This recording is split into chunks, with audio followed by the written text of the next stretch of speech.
రాజకీయ పరిణామాలపై ప్రతిస్పందించే విషయంలో మంత్రులు ఉదాసీనంగా వ్యవహరిస్తున్నారని ముఖ్యమంత్రి చంద్రబాబు అసహనం వ్యక్తం చేశారు.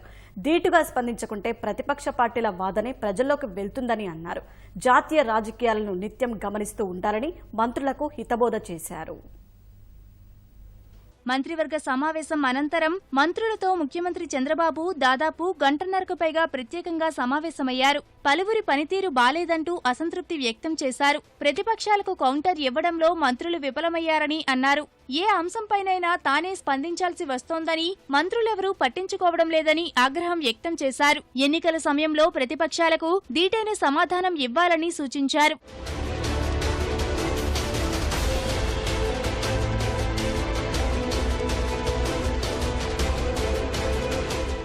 మోదీ, కేసీఆర్, జగన్ కలిసి రాష్ట్రానికి వ్యతిరేకంగా కుట్రలు చేస్తుంటే మంత్రులు ఏమీ పట్టనట్లు ఉంటే ఎలా అని సీఎం ప్రశ్నించారు. హైదరాబాద్ కేంద్రంగా వ్యాపారాలు చేస్తున్న ఏపీకి చెందిన వ్యాపార పారిశ్రామికవేత్తల్ని లక్ష్యంగా చేసుకుని కేసీఆర్ బెదిరింపులకు పాల్పడుతున్నారని సీఎం అన్నారు. దెందులూరు ఎమ్మెల్యే చింతమనేని ప్రభాకర్ వ్యాఖ్యల్ని వక్రీకరించి దుష్ప్రచారం చేస్తుంటే ఆ జిల్లాకు చెందిన మంత్రులు పితాని సత్యనారాయణ, జవహర్ ఎందుకు ఖండించలేదని సీఎం ప్రశ్నించారు.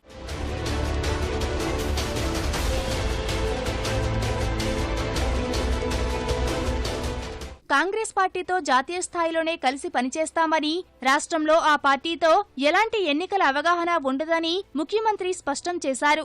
జాతీయ స్థాయిలో భాజపాయేతర పార్టీలన్నింటినీ సంఘటితం చేస్తున్నామని, ఆ ప్రయత్నంలో భాగంగానే ఈ నెల 27న ఢిల్లీలో మరోసారి సమావేశమవుతున్నామని తెలిపారు. మోదీకి ఎలాంటి అవకాశం ఇవ్వకూడదంటే భావసారూప్యం కలిగిన భాజపాయేతర పార్టీలన్నీ ముందస్తు ఎన్నికల అవగాహనకు రావాలని సీఎం అభిప్రాయపడ్డారు.